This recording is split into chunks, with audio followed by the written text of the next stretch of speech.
Ici, on étudie la chimie des atmosphères planétaires et en particulier la chimie de Titan, le plus grand satellite de Saturne. Une atmosphère qui ressemble à celle sur Terre avant l'émergence de la vie. La grande question sous-jacente, c'est effectivement comment ces matériaux organiques, avant l'émergence de la vie, ont pu se développer. Et c'est extrêmement difficile d'en trouver encore des traces archéologiques sur Terre.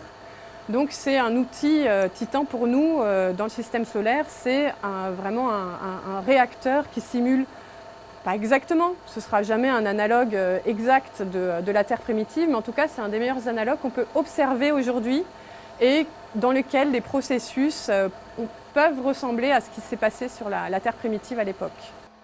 Nathalie Carrasco enseigne à l'université de Versailles-Saint-Quentin depuis 7 ans. Formée à l'ENS Cachan, c'est à la suite d'une annonce de post-doctorant pour étudier la chimie de Titan qu'elle a été recrutée. 8 ans d'études pour cette chercheuse qui a découvert sa passion au collège. Dès le collège, où j'ai eu, je me souviens, une enseignante au collège en physique-chimie. Donc effectivement, la matière m'a beaucoup attirée et l'enseignante était formidable. En fait, effectivement, elle faisait déjà beaucoup d'activités en dehors, elle s'occupait d'un club d'astronomie. Donc vraiment, la science m'a beaucoup intéressée. Et puis je sentais que voilà, j'avais une attirance pour ça, vraiment une appétence aussi pour la physique-chimie en général. Plus ce caractère d'enseignant très pédagogue qui aimait ce qu'elle faisait. Et ça donnait quoi tes premiers piégeages la semaine dernière? J'ai refait les manips à N2CO2H2, Ouais. donc c'est principalement de l'eau et de l'ammoniac. Chercher et enseigner vont devenir ses deux maîtres mots. Nathalie Carrasco dirige aujourd'hui son laboratoire. Autour d'elle, 4 hommes. Mais évoluer dans un univers masculin, cela ne lui pose aucun problème. C'est d'abord une question d'état d'esprit. Là-dessus, il faut avoir aucun complexe. Je pense vraiment qu'il ne faut pas du tout s'inhiber. Je pense que c'est quelque part vers ça qu'il faut qu'on aille. Puisque moi, je suis dans un milieu qui est traditionnellement assez d'hommes, mais je ne suis pas du tout mal accueillie.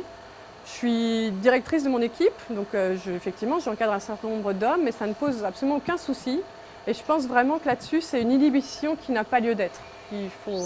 On a les mêmes compétences, on a les mêmes, enfin pas forcément tous les mêmes tournures d'esprit, mais en tout cas, les sciences, ce n'est pas un frein pour les femmes. On peut être faite pour les sciences et on peut être faite pour devenir encadrante et responsable. Et là-dessus, c'est uniquement, je pense, sur le psychologique qu'il faut qu'on joue. Dans la filière scientifique, à l'université de Versailles-Saint-Quentin, on compte environ 15% de femmes. Nathalie Carrasco vient de recruter sa première doctorante, une vraie satisfaction pour celle qui est également chargée de mission parité au sein de l'université. En France, 543 000 personnes participent à une activité de recherche, dont près de 250 000 chercheurs qui en majorité travaillent en entreprise.